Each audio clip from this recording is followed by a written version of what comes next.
ఇక్కడ ఒకే రోజు 3 కీలక నిర్ణయాలంట. ఆర్టీఐ ప్రధాన కమిషనర్ నియామకం, హెచ్ఆర్సీ, లోకాయుక్త, ఉపలోకాయుక్త కూడా పేర్లను గోప్యంగా ఉంచిన ప్రభుత్వం గవర్నర్ ఆమోదం తర్వాత వెల్లడి అట. చాలా రోజులుగా పెండింగ్లో ఉన్న 3 కీలక నిర్ణయాలను తెలంగాణ ప్రభుత్వం ఒకే రోజు తీసుకోనుంది. లోకాయుక్త, ఉపలోకాయుక్త, మానవ హక్కుల కమిషన్, సమాచార కమిషన్ నియామకాల కోసం ఏర్పడిన కమిటీ శనివారం సమావేశమైంది. ముఖ్యమంత్రి రేవంత్ రెడ్డి అధ్యక్షతన సచివాలయంలో కమిటీ 3 సమావేశాలు నిర్వహించి రాష్ట్ర సమాచార హక్కు చట్టం ప్రధాన కమిషనర్, ఇతర కమిషన్ల, మానవ హక్కుల కమిషన్, లోకాయుక్త, ఉపలోకాయుక్తల సంబంధించి మరి నిర్ణయం తీసుకునేందుకు సిద్ధమవుతోందంట. 5వ పేజీలో ఉంది.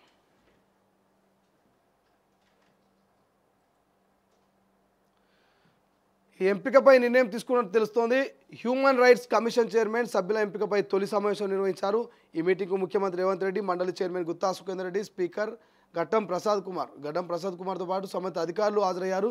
లోకాయుక్త, ఉపలోకాయుక్త ఎంపికపై అదే 3 సభ్యుల సమావేశంపై తెలంగాణ లోకాయుక్త, ఉపలోకాయుక్త ఎంపికపైన సమావేశం నిర్వహించారు. చివరగా తెలంగాణ రాష్ట్ర ప్రధాన సమాచార కమిషనర్ల ఎంపికపై జరిగిన సమావేశానికి ముఖ్యమంత్రి రేవంత్ రెడ్డి, డిప్యూటీ సీఎం బట్టి విక్రమార్క అధికారులు హాజరయ్యారు. ఈ 3 కమిటీలలోనూ సభ్యుడిగా ఉన్న ప్రతిపక్ష నాయకుడు కేసీఆర్ గైరాజయ్యారు. సమావేశంలో తీసుకున్న నిర్ణయాలను మినిట్స్ రూపంలో రికార్డ్ చేశారు. అయితే ఎంపికైన వారి పేర్లను మాత్రం ప్రభుత్వం వెల్లడించలేదు. వివరాలను అత్యంత గోప్యంగా ఉంచారు. గవర్నర్ ఆమోదం తర్వాత వెల్లడించున్నట్టుగా తెలుస్తోంది. ఇక చీఫ్ ఇన్ఫర్మేషన్ కమిషనర్గా ఎవరిని నియమించారని రాజకీయ అధికార వర్గాలు ఆసక్తికరంగా ఎదురుచూస్తున్నాయి. ప్రస్తుతం చీఫ్ సెక్రటరీ శాంతి కుమారి పేరు బలంగా వినిపించినప్పటికీ తాజాగా ముఖ్యమంత్రి కార్యాలయంలోనే ముఖ్య కార్యదర్శిగా ఉన్న మరో అధికారి పేరు కూడా తెరపైకి వచ్చినట్టు సమాచారం. మరొక 5 సమాచార కమిషనర్లు కూడా ఎంపిక చేయనట్టుగా అధికారులు అంటున్నారు. అదే సమయంలో ఈ నియామకాల్లో తీవ్ర జాప్యం జరగడంతో తక్షణం చేపట్టాల్సిందిగా సుప్రీంకోర్టు ఆదేశించింది. కోర్టు గడువు ఈ నెల 8గా ముగుస్తుండటంతో వివరాలు సమర్పించేందుకు ప్రభుత్వం కమిటీ సమావేశం నిర్వహించినట్టుగా ఒక అధికారి వెల్లడించారు. ఏదేమైనప్పటికీ ఒకే రోజు 3 కీలక నిర్ణయాలు తీసుకోబోతున్నారట. ఆ 3 కీలక నిర్ణయాలు ఏంటంటే ఆర్టీఐ ప్రధాన కమిషనర్ నియామకం, హెచ్ఆర్సీ, లోకాయుక్త, ఉపలోకాయుక్త కూడా ఈ పేర్లన్నీ కూడా గోప్యంగా ఉన్నాయి.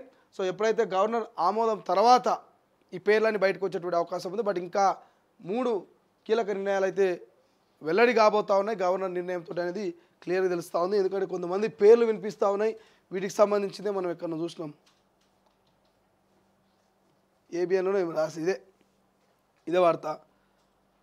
లోకాయుక్తగా జస్టిస్ రాజశేఖర రెడ్డి అని, మానవ హక్కుల కమిషన్ చైర్మన్గా జస్టిస్ షమీమ్ అఖ్తర్ అని ఖరారు చేసిన ముఖ్యమంత్రి నేతృత్వంలోని కమిటీ 2 పేర్లను గవర్నర్కు పంపిన ప్రభుత్వం అంటూ వీళ్ళకి కనిపిస్తూ ఉంది. వీళ్ళ పేర్లే వచ్చే అవకాశం ఉన్నట్టు తెలుస్తోంది. సో అదే వార్తను ఇక్కడ ఒకే రోజు 3 కీలక నిర్ణయాలంటూ వార్త మనకు హైలైట్గా రాశారు. సో ఇవి మనకు నమస్తే తెలంగాణ ఇంకేమున్నాయంటే నమస్తే తెలంగాణ హెచ్యూకి సంబంధించిన ఇవే నడుస్తూ ఉన్నాయి. సో ఇది ఇవాళటి వార్తలు ప్రధానంగా మనకు హైలైట్గా కనిపిస్తూ ఉన్నాయి. ఏందయ్యా అంటే మావోయిస్టులకు సంబంధించి 86 మంది లొంగుబాటు కావచ్చు, నా భార్య ప్రియుడిని ఇద్దరిని కూడా ఎన్కౌంటర్ చేయాలి, లేదంటే ఉరిశిక్ష వేయాలంటూ భర్త డిమాండ్ కావచ్చు. అండ్ దాంతోపాటు ఏఐ టెక్నాలజీ అనేది ఏదైతే ఉందో, ఈ ఆర్టిఫిషియల్ ఇంటెలిజెన్స్ అనేది కరోనా కంటే డేంజరస్గా తయారైంది. మొన్న జరిగినటువంటి హెచ్సివి ల్యాండ్ల విషయంలో అది ఫేక్ వీడియోలు, ఫేక్ కంటెంట్ను సృష్టించిందని చెప్పేసి సీఎం రేవంత్ రెడ్డి సీరియస్ అయ్యాడు.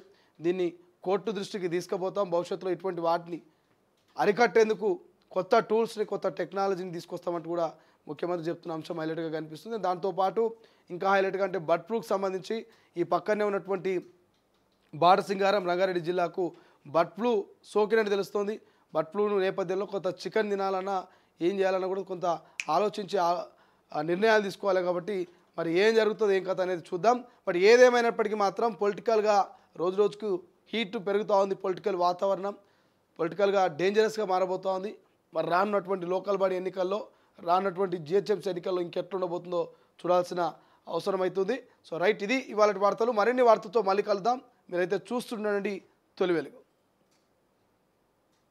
Welcome to good morning Telangana. నేను మీ శ్రీశైలం. సో అందరికీ శ్రీరామనవమి శుభాకాంక్షలు తెలంగాణ ప్రజలందరికీ, తొలి వెలుగు ప్రేక్షకులందరికీ.